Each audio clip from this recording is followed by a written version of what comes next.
Nama Ferry Idam Henyansyah atau lebih dikenal dengan Rian Jombang sempat membetot perhatian masyarakat 8 tahun lalu. Ini karena namanya terlibat dalam kasus pembunuhan berantai. Saking hebohnya, kasus ini sempat terkenal hingga ke luar negeri. Bahkan sebuah jaringan televisi Astro All Asia Network mengangkat kisahnya dalam sebuah dokumenter. Dokumenter yang diberi judul Rian the Smiling Serial Killer ini ditayangkan pada bulan Oktober 2010 dalam program Crime and Investigation Network, salah satu program yang mengangkat tentang kasus pembunuhan di seluruh dunia.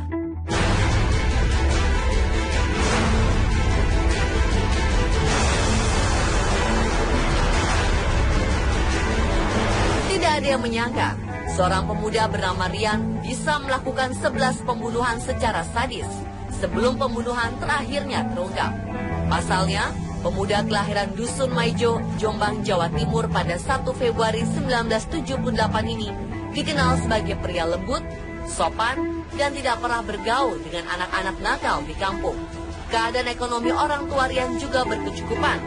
Sang ayah bekerja sebagai security di pabrik gula, sedangkan ibunya berdagang kebutuhan rumah tangga.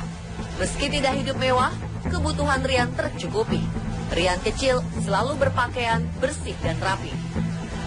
Semasa duduk di bangku sekolah dasar, kepala sekolah Rian mengaku bahwa Rian merupakan anak baik yang sopan. Sosok Rian berbeda dengan bocah laki-laki kebanyakan. Rian tidak pernah bermain hingga berkeringat. Wajahnya pun tergolong tampan, yang merupakan sosok murid yang lovable, baik itu disukai oleh para guru atau teman-teman perempuan. Sopan, tampan, prestasi Rian kecil selalu membanggakan. Setelah lulus sekolah dasar, Rian masuk ke SMP Negeri 1 dengan mudah. Namun disitulah Rian mulai menunjukkan kelainan.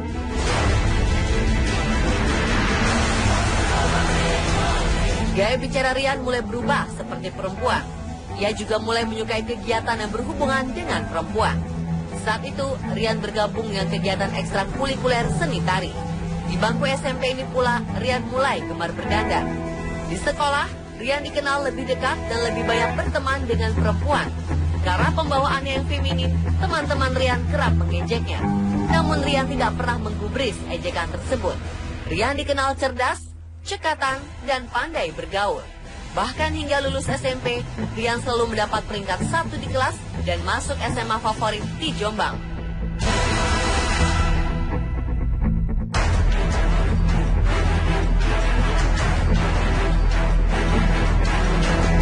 Meskipun terlihat tidak peduli dengan semua ejekan teman-temannya, saat di rumah Rian menunjukkan tingkah laku yang aneh.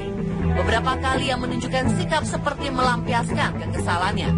Sang ibu mengaku jika Rian pernah melemparkan gelas ke arahnya ketika sedang marah.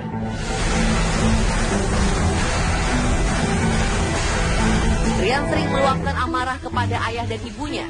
Ia juga sering menggores dinding rumah dengan sendok.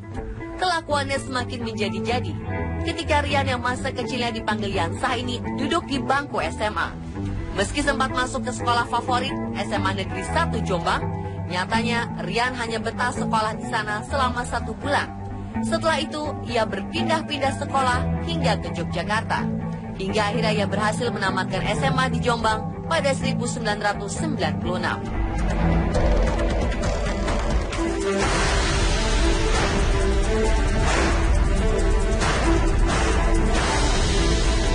Perubahan Rian diakui keluarga terjadi setelah pulang bertamasya dengan teman satu kelasnya di Yogyakarta. Saat duduk di kelas 3 SMP, Rian pergi ke pantai Parangtritis. Di sana, Rian menemukan sepasang boneka. Sepupu dan kakak tiri mengaku pernah melihat boneka itu. Rian mendapat boneka perempuan, sedangkan boneka laki-laki disimpan oleh temannya. Sejak memiliki boneka itu, tingkah Rian yang seperti perempuan semakin terlihat. Setelah menyimpan boneka perempuan itu, Rian sempat mengalami stres hingga harus dirawat di rumah sakit Gatol Mojokerto selama 2 minggu. Selanjutnya, karena tingkah lakunya yang aneh, Rian juga mendapat perawatan dari salah satu kiai. Kabarnya sang kiai mengatakan agar Rian bisa sembuh bahwa boneka mistis itu harus dikembalikan ke Laut Selatan. Namun bukannya sembuh, Rian malah marah-marah setelah boneka kesayangannya dikembalikan.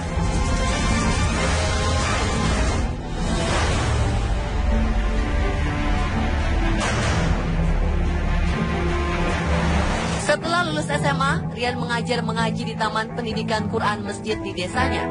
Sosok Rian sebagai guru yang tidak marah dan pintar mengajar seni membuat anak-anak didiknya sayang kepadanya.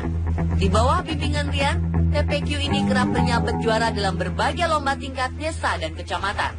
Sayang, kisah gemilang ini tak bertahan lama. Selang beberapa tahun kemudian, Rian kembali kumat dan mulai jarang masuk untuk mengajar. Tidak ada yang mengetahui jika selama mengajar di TPQ Masjid, Rian sudah membunuh 5 kali dan menguburkan korbannya di pekarangan rumah orang tuanya.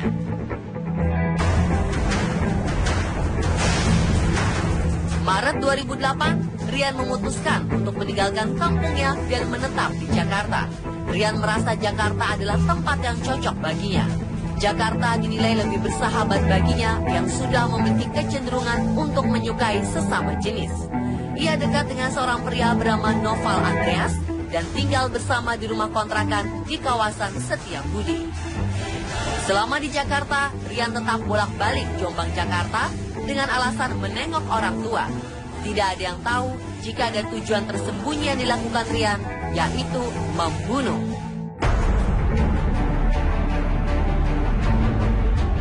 Dalam sebulan, Rian membunuh sebanyak 5 kali dan semua dilakukan ketika ia kembali ke Jombang. Rian dengan tenang membantai ke-10 korbannya di halaman belakang rumah orang tuanya yang cukup besar. Area kediaman orang tua Rian berukuran 8 kali 15 meter dengan halaman belakang 13 kali 20 meter. Area ini dirimbuni pohon bambu dan pohon pisang. Kiri kanan perkarangan berbatasan dengan lahan kosong. Keadaan ini membuat Rian bisa dengan leluasa beraksi tanpa ketahuan. Si pembunuh berdarah dingin ini baru kebingungan menyembunyikan korban terakhirnya. Karena saat itu ia menghabisi korbannya, Heri Susanto, di dalam sebuah kamar sempit di salah satu apartemen di Depok. Tidak ada lahan kosong, tidak juga tanah. Rian terpaksa memutilasi korban dan membuangnya di pinggir jalan di daerah Kebagusan, Jakarta Selatan. Pembunuhan terakhir inilah yang membuat tabir kejahatan pria lembut ini tersingkap oleh masyarakat.